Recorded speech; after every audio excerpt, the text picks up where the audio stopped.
자, 한 주간 있었던 뉴스 한번 다뤄보겠습니다. 12월에 미국이 금리 인하 가능성이 갑자기 올라갔습니다. 그래서 이제 금리 인하가 안 될 것 같다라고 하면서 나스닥이 한번 조정을 받았고, 그것 때문에 같이 코스피도 조정을 받았던 게 이제 엊그제 같은데, 최근에 다시 좀 바뀌었습니다. 그래서 이제 비둘기파라고 부르는 연준 의원들이, 우리 금리 내릴 수도 있을 것 같은데? 라고 얘기하면서 지금 금리 인하 가능성이 80%까지 올라간 상태입니다. 자, 그러다 보니까 지금 나스닥 또 뭐 다시 또 좋아지고 있고, 뭐 S&P 미국장이 지금 다시 좀 살아나고 있는 상태죠. 근데 이 상황에서 한국은 금리를 동결할 것 같습니다. 물론 이제 미국 금리가 한국보다 훨씬 더 높은 상황이기 때문에 미국이 계속 금리 인하를 하더라도 격차가 좁혀지는 거지 뭐 금리 역전 현상이 일어나는 거는 아니지만, 한국은 지금 여러 가지 복잡스러운 문제들이 같이 동시에 터지면서 지금 집값도 규제를 이렇게 많이 했지만 다시 또 상승세로 전환이 됐고, 그리고 이제 대출 규제도 많이 하고 있는데도 불구하고 뭐 어쨌든 집값이 잡히고 있지 않습니다. 자, 거기다가 이제 환율이 지금 계속 치솟고 있기 때문에 조만간 막 1,500원을 뭐 돌파할까 말까를 지금 얘기하고 있는 상황에서 금리를 인하해서 돈을 더 푼다? 그렇게 되면 이거 어떻게 되는 거지? 라는 걱정들을 하고 있는 것 같아요. 고공행진 환율 안정에 국민연금 동원한다. 이런 기사들도 지금 뜨고 있는데요. 이제 국민연금이 그래도 이제 외국에 투자도 많이 해놓고 달러도 좀 가지고 있지 않겠습니까? 그러니까 이거를 조금 이제 협약을 맺어가지고 한국에 달러를 공급하는 역할을 국민연금한테 맡기겠다. 뭐 이런 얘기들도 지금 정부 차원에서 나오고 있는 것 같아요. 그만큼 지금 환율이 너무 급등하고 있는 게 걱정인 거죠. 이 환율이라는 건 기본적으로 우리나라는 수입도 많이 하는 나라잖아요. 특히 이제 민간 물가는 이 환율과 되게 직격탄을 맞는 게 많습니다. 가장 체감되기 좋은 게 이제 휘발유 가격이죠. 휘발유 가격 지금 막 1,800원 넘어가지고 막 올라가고 있고, 거기다 지금 외국 여행들도 지금 가기가 힘들다, 이런 얘기들도 많이 나오고 있습니다. 지금 동남아 국가들의 환율 대비 우리나라 원화가 더 빠르게 떨어지면서 옛날보다 지금 훨씬 더 물가가 좀 비싸게 느껴지는 경우도 있고요. 요즘에 이제 일본 여행 가는 것도 쉽지 않다, 뭐 이런 얘기가 나올 정도로 전반적인 지금 환율이 지금 약세로 가고 있기 때문에 국민연금까지 동원하려고 하는 것 같아요. 자, 강남 3구는 잇따른 신고가가 계속 나오고 있습니다. 지금 매수 심리가 꺾이지 않고 있는데 약간 둔화했지만 결국에 크게 뭐 타격을 못 주고 다시 또 상승하는 모양새를 지금 보이고 있어요. 근데 원래 여기는 규제를 많이 당하고 있었고, 사실상 이번에 강남 3구는 대출이 6억에서 2억으로 대출 4억이 줄은 거 말고는 없는데, 어차피 뭐 40억짜리 집 사는데 6억 대출 받나, 뭐 2억 대출 받나, 그게 그거 아니야? 뭐 라고 생각하면은 또 그럴 수도 있어요. 그래서 지금 매수 심리가 딱히 뭐 꺾인 것 같지는 않다라는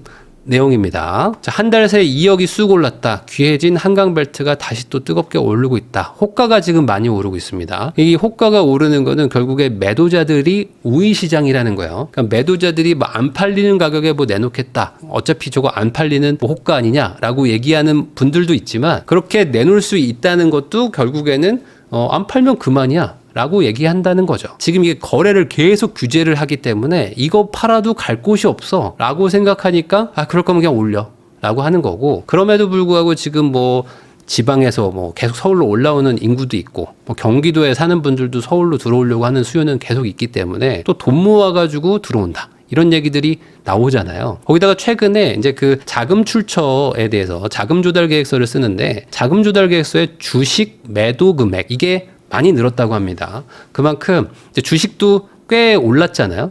막 5천 간다 막 하다가 이제 3,800까지 막 이게 떨어지긴 했지만, 그래도 야, 이 정도면 꽤 많이 올랐는데 라고 하면서 이제 주식 팔아가지고 집 사는 분들도 다시 나타날 거고, 그러면서 전반적으로 소위 말하는 이제 살기 좋은 동네들은 딱히 뭐 하락세가 느껴지지 않는다, 상승하고 있다고 보시면 될 것 같아요. 자, 강남도 아닌데 신천 잠실 분양권 재건축이 9평 40억 클럽이다. 그래서 지금 잠실 쪽에, 잠실역 동쪽이죠. 거기에 이제 신천동이라고 부르는데, 여기에 이제 잠실 기준으로 보면은 거의 20년 만에 신축이 이제 들어옵니다. 그래서 이제 잠실 르에라고 잠실 레미안 아이파크라고 해서 지금 뭐 사전 점검하고 있는데, 거기가 지금 막 40억, 43억, 뭐 9평들이 막 이렇게 찍히고 있습니다. 그래서 지금 뭐 개포동도 뭐 지금 한 40억 왔다 갔다 하죠. 잠실 쪽도 이제 신축들은 막 40억이 넘는 그런 상황이 됐고, 그러다 보니까 반대로 이제 또 반포 쪽은 뭐 오래된 아파트인데도 뭐 40억 후반에서 50억 40억 초반 막 이렇게 찍히고 있습니다. 그러니까 전반적으로 이 신축 선호도가 계속 높은데 이 신축 선호도가 높은 데에서 살기 좋은 동네에 신축이 들어오니까 옆에 있는 구축하고 이제 가격 격차가 한 20-30% 이상 나면서 쫙쫙 올라가고 있는 그런 모양새예요. 그러니까 이 돈이 도대체 누가 있는 거야? 라고 생각하시겠지만 결국에 그 돈을 또 어디선가 만들어 와서 집을 삽니다. 당연히 있던 집을 팔아가지고 옮기는 분들이 훨씬 많겠죠. 자, 4인 가구 만점인데 떨어졌다. 반포 로또 청약에 청약통장 무용론이 스멀스멀한다. 그러니까 레미안 트리니원 떨어졌다는 분들은 엄청 많아요. 왜냐면 당연하죠. 뭐 너무 많이 넣었으니까. 그러니까 신청자는 많은데 물량이 적으니까 대다수가 떨어졌죠. 거의 99% 이상 떨어졌는데 이게 보면은 4인 가족인데 만점인데 떨어지는 거예요. 그러면은 도대체 이게 뭐냐? 그러니까 청약통장 만들어서 무슨 의미가 있냐? 그러니까 부모님 모시고 사는 사람들, 아니면 아이 3명 이상인 사람들, 뭐 이런 사람들이 막 45세, 50세까지 20년 이상 무주택을 해가지고 그것도 현금을 막 20억 이상 만드는 사람들만 당첨이 되는 거예요. 그러니까 현실적으로 4인 가족 운영하는 것도 쉽지가 않은데 이 청약이 뭔 의미가 있어? 라고 하면서 청약통장 무용론이 나오고 있다. 근데 이거는 청약제도 자체가 너무 이제는 기괴해져 가지고 이런 일들이 일어나는 거고 별 의미도 없는 지경에까지 왔기 때문에 저는 개인적으로는 청약 이 제도 자체가 이제는 폐지 수준으로 가야 된다고는 봅니다. 그럼에도 불구하고 어쨌든 아직 유지는 되고 있지만 결국에 이렇게 유의미하게 로또 청약이라는 거에 당첨되는 분들 보면은 결국에는 뭐 내가 일반적인 상황에서는 불가능한 뭐 현금 부자 그런 분들만 되는 거니까 의미도 없다. 자, 100억이 든다고요? 제가 내겠습니다. 음마아파트에 무슨 일 있냐? 뭐 이런 얘기인데 이게 음마아파트에서 분담금을 이제 예상해가지고 한번 공표를 한 게 있습니다. 근데 펜트하우스를 받으려면은 조합원 입장에서 100억의 분담금을 내라는 거예요. 근데 여기가 이제 음마아파트가 이제 기본적으로 2개 평형밖에 없습니다. 그러다 보니까 뭐 60평, 70평짜리가 원래도 없어요. 그러니까 이제 그 조합원들이 당연히 펜트하우스니까 뭐 100평 넘어가잖아요. 그럼 그런 거를 받으려고 하면 100억을 더 내라는 거예요. 근데 당연히 내겠죠. 저라면 이거 무조건 돈만 있으면은 이거 이제 펜트하우스 신청할 겁니다. 왜냐면은 음마아파트에 만약에 펜트하우스다? 그러면 그게 100억밖에 안 할까요? 훨씬 더 비쌀 것 같은데. 평당 2억밖에 안 할까? 뭐 3억도 넘어갈 것 같은데. 라는 생각이 들기 때문에 당연히 뭐 이런 것들은 하는 것이고 이거는 뭐 100억이 분담금이 나오기 때문에 재건축이 안 된다. 뭐 이런 내용은 아니라는 거. 자, 2년 만에 지방 부동산들도 꿈틀거리고 있다. 계속 오를지는 지켜봐야 된다. 뭐 이렇게 얘기하고 있는데 뭐 부산도 요즘에 조금 확실히 좀 분위기가 느껴지고요. 뭐 울산 많이 뜨겁고요. 그리고 이제 대전도 뭐 살짝 지금 뭐 오고 있는 동네가 있습니다. 대전은 그래도 좀 공급이 있어가지고 아직까지는 뭐 그렇진 않은데 그래도 뭐 대구도 그렇고 창원도 요즘 좀 뜨겁죠. 그러니까 전반적으로 지방의 경제권이 그래도 좀 탄탄한. 특히 이제 요즘에 조선업도 잘 되고 있잖아요. 뭐 자동차도 어쨌든 돈을 잘 벌고 있고 하다 보니까 경남권 쪽으로 확실히 조금 작년보다는 훨씬 더 좀 온기가 돌고 있고 특히 이제 그 동네의 이제 상급지들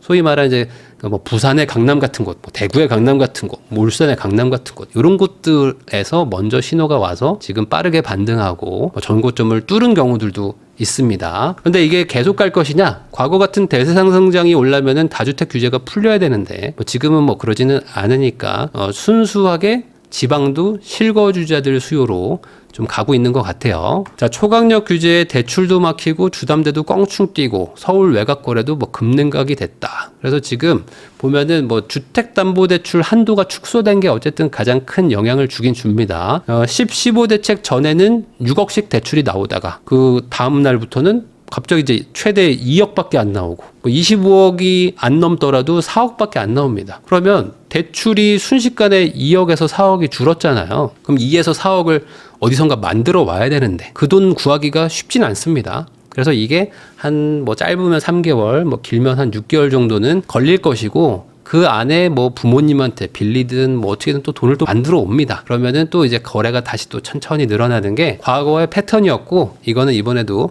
반복이 될 것 같아요. 자, 근데 전 월세 시장이 그러면 뭐 안정적이면 그나마 좀 나을 텐데 여기도 지금 상황이 심각하죠. 전세가 실종되고 월세는 지금 45%가 넘게 거래가 되고 있다. 그러니까 이제 거래 비중이 전세와 월세를 봤을 때 월세가 이제 훨씬 많아지고 있다는 거예요. 전세 물량이 지금 빠르게 사라지고 있습니다. 뭐 입주장이 있는 지역들 말고는 진짜 단지에 한두 개밖에 없는 곳들도 꽤 많고요. 뭐 3,000세대인데 전세 막 4개 있고 막 이러거든요. 전세 매물이 1년 새 약 22%가 감소를 했다고 하는데 그만큼 지금 집주인들도 차라리 뭐 월세를 조금이라도 더 받더라도 뭐 5억에 30 뭐 이렇게라도 반전세로 돌리는 추세고 그 전세를 원하는 분들도 완전히 올 전세로 가기보다는 그 이제 집주인들이 올려달라는 대로 지금 반전세로 많이 가고 있다 보니까 전반적인 월세가 많아지고 있는 것 같아요. 자, 흔들리는 전세 시장. 서울 전세 매물이 연초 대비 뭐 5분의 1 줄었다. 그러니까 한 20%는 준 거죠. 그래서 경기도는 뭐 30% 넘게 줄었다고 하는데 이거는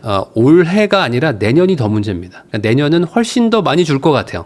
지금보다는. 특히 이제 갱신권도 많이 쓰기 때문에 앞으로 한 1년, 내년 1년은 진짜 쉽지 않을 것 같아요. 자, 10, 15대책의 전세가도 흔들거린다. 목동 강남에서 2억 이상 급등하고 있다. 그래서 지금 매매가도 올라가지만 전세 가격 상승률도 지금 올라가고 있는 게 뭐 토호제도 있고 뭐 지금 그러다 보니까 전반적으로 이제 거래가 되면 전세가 무조건 없어집니다. 하나씩 계속 없어지는 상황이 되고요. 학군지들은 기본적으로 전세 수요가 또 쏠림 현상이 있는데 그 동네에 매물이 없으니까 가격을 막 웃돈 주고라도 들어가야 되잖아요.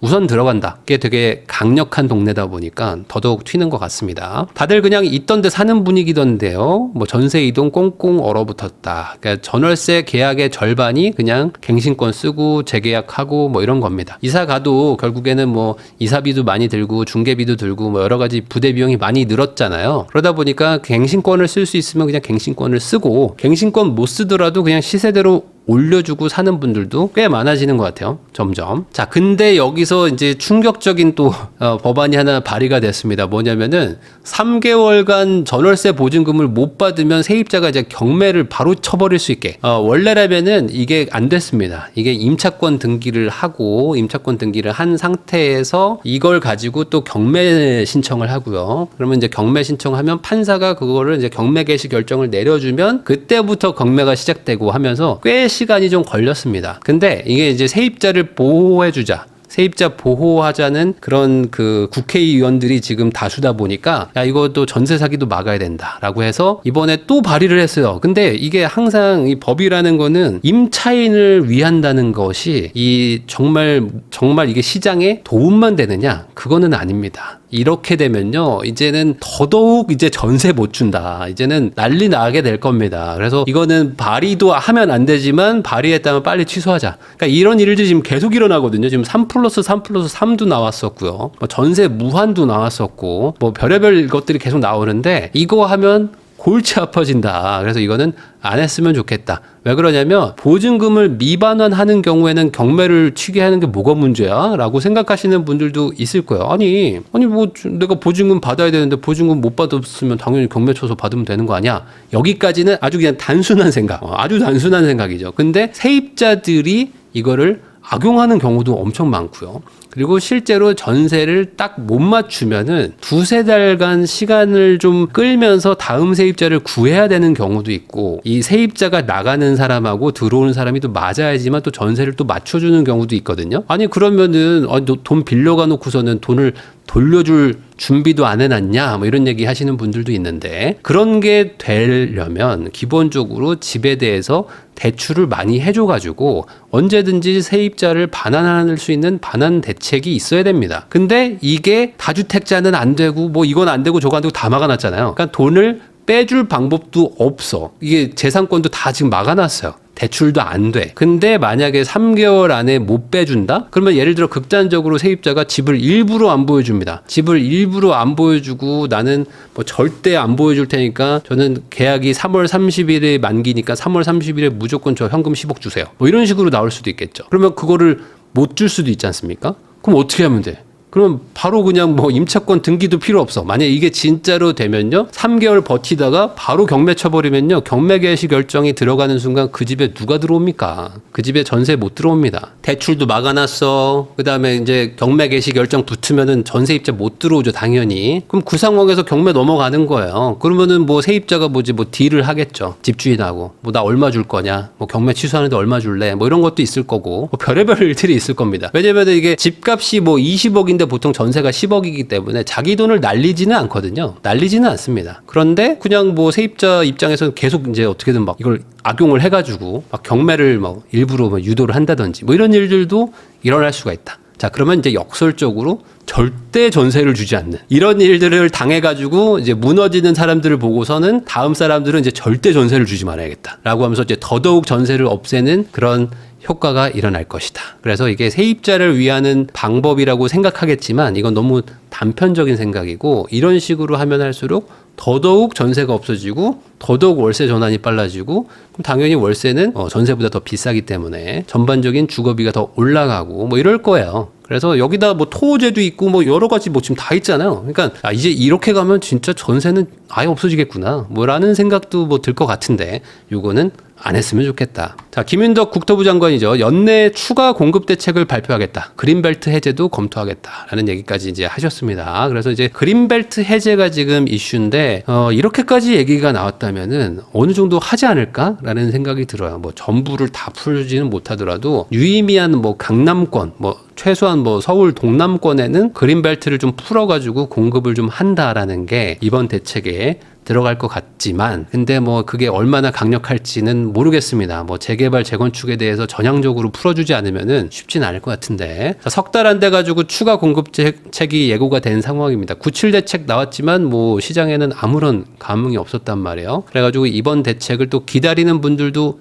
있을 것 같은데 이게 지금 뭐 이미 과거 전 정부부터 다 쥐어짜고 해서 공급 대책을 발표를 안 했던 게 아니거든요. 근데 뭐 일부러 빼놨겠습니까? 다 해보려고 했는데 안 되니까 지금 이러고 있는 거거든요. 태릉 같은 경우도 태릉 선수촌에다가 아파트 공급한다고 한 지가 벌써 몇 년째입니까? 근데 거기 뭐 주민 반대도 있고 뭐 여러 가지 뭐 골프장 뭐 그거 뭐 하겠다고 하는데 안 되거든요. 해보려고 하지만 안 돼서 지금 이런 상황까지 온 건데 이번에 얼마나 또 유의미한 공급 대책이 나올지 한번 지켜봐야 될 것 같아요. 자, 그런데 이 와중에 또 뭐가 있죠? 여러분들 다 잊으셨겠지만 지금 건설사 때려잡기는 계속되고 있습니다. 그러니까 지금 공급을 해야 되는데 막상 공급을 해야 되는 그 건설사들은 지금 죽을 맛입니다. 그래서 지금 이제 더 강력한 지금 산업안전법 같은 것들이 막 개정되려고 하고 있어요. 그래서 이제 건설업 영업이익률의 뭐 10%까지 최대 과징금을 때린다 막 이런 게 있습니다. 그러니까 너 회사를 운영해서 돈 벌어? 그러면은 만약에 사람이 사망사고 났어? 그럼 너 그 번 돈 다 내놔. 막 이런 거예요. 그러니까 이제 건설사들 입장에서는 진짜 이제 무서워서 뭘 하지를 못하는 상황. 사고라는 거를 줄일 수는 있지만 제로를 만든다는 거는 너무 어렵잖아요.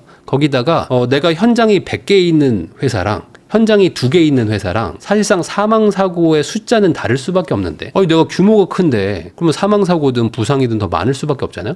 근데 지금의 법 어떤 그 추진 방향은 그냥 절대 수치. 야, 너 3명 이상 사람 죽어? 너 그럼 회사 망하게 할 거야? 막 이런 거예요. 그러니까 이런 정책은 또 계속되고 있습니다. 그러니까 공급은 공급대로 하겠다는데 막상 짓겠다는 건설사들 때려잡긴 또 계속 할 거예요. 뭐 어떻게 하는 거지? 잘 모르겠어요. 자, 그러다 보니까 이게 정치 싸움에 지금 살집만 줄어든다 해서 지금 산으로 가는 주택 공급 뭐 이런 기사들도 나오고 있는데 지금 작년에 서울 인허가가 37%, 그러니까 3년 전보다 37%가 감소했는데 올해도 인허가가 감소되는 거는 계속됩니다. 그리고 올해는 이제 역대급으로 적은 입주 물량이 나올 거고요. 내년에도 마찬가지입니다. 근데 이대로 가면은 인허가도 안 되고 착공도 안 되기 때문에 28년, 29년, 30년에도 준공된다는 보장이 없어요. 지금 3기 신도시 말고는 지금 준공 가능성이 마땅치가 않아 보입니다. 그래서 지금 이 상황에서 정부가 좀 전향적으로 이번에 한번 좀 큰맘 먹고 방향을 좀 바꿨으면 좋겠는데 모르겠어요. 지금 막 여러 가지 좀 엇박자들이 나오고 있어가지고 이건 좀 지켜봐야 될 것 같습니다.